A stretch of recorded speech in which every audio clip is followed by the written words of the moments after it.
Puji bagi nama Tuhan saudara, haleluya. Kita bersyukur saat ini kita kembali lagi. Kita akan bersama-sama belajar tentang firman Tuhan. Dan saat ini kita akan belajar di dalam Matius pasal yang ke-9.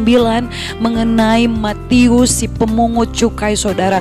Bagaimana Yesus memanggil kehidupannya. Waktu itu Yesus berkata kepada dia, ikutlah aku. Maka saudara lihat Matius tanpa berbantah-bantah lagi. Dia berdiri dan dia langsung mengikut Yesus saudara. Nah, saya mau kasih tahu buat kita semua saudara, begini, ketika kita mendengarkan panggilan itu dalam kehidupan kita untuk mengikut Yesus, mari saudara jangan lagi berbantah-bantah dengan Tuhan, tapi kita mau siap katakan, iya Tuhan, saya mau mengikut Engkau. Nah saudara, menjadi pengikut Yesus memang bukan hal yang mudah. Ada banyak hal yang harus kita hadapi dan kita alami saudara.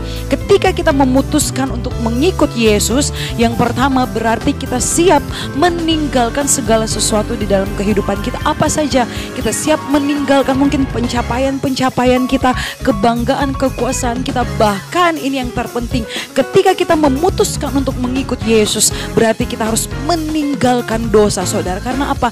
Tidak mungkin kita mengikut Yesus sedangkan kita masih melakukan dosa. Tidak mungkin kita mengikut Yesus tapi kita tidak mau dibentuk. Tidak mungkin kita mengikut Yesus tapi kita tidak mau dibersihkan saudara. Ini penting buat setiap kehidupan kita sebagai seorang yang mengikut Yesus, yang meresponi panggilan Tuhan. Kemudian yang kedua, ketika kita mengikut Yesus berarti kita siap untuk dikritik, kita siap untuk dibenci orang, kita siap untuk dicibir orang saudara.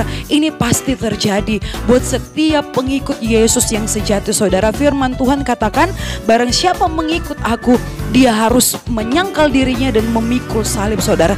Ini yang harus terjadi bagi setiap orang-orang percaya. Kemudian saudara, ketika kita memutuskan untuk mengikut Yesus, meresponi panggilan Tuhan, tidak cuma sampai di situ saja saudara, tetapi kita harus bertahan di dalam Tuhan saudara. Bertahan apapun yang terjadi dalam kehidupan kita, kita harus tetap kuat di dalam Tuhan.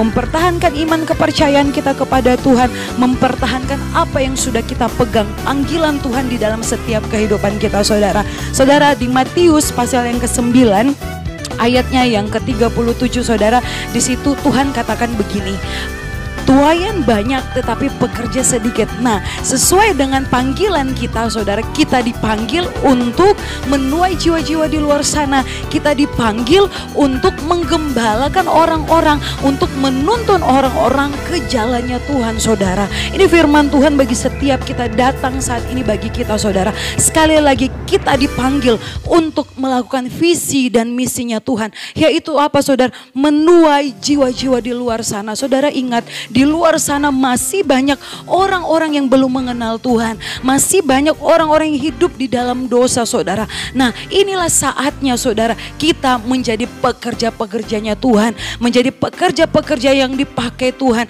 Menjadi alat-alatnya Tuhan yang dipakai untuk apa? Menuai jiwa-jiwa saudara. Jadi sekali lagi saudara, ketika kita dipanggil Tuhan, mari kita mau kerjakan visi misi Tuhan di dalam kehidupan kita saudara. Ladang telah menguning saudara, siap untuk dituai. Mari kita menjadi alat-alatnya Tuhan yang berguna, yang menyenangkan hati Tuhan, yang berfungsi buat banyak orang, supaya orang di luar sana mereka boleh mengenal siapa Yesus, bahwa Yesuslah satu-satunya Tuhan dan Juru Selamat yang sanggup menyelamatkan setiap umat manusia. Puji bagi nama Tuhan, Tuhan Yesus memberkati.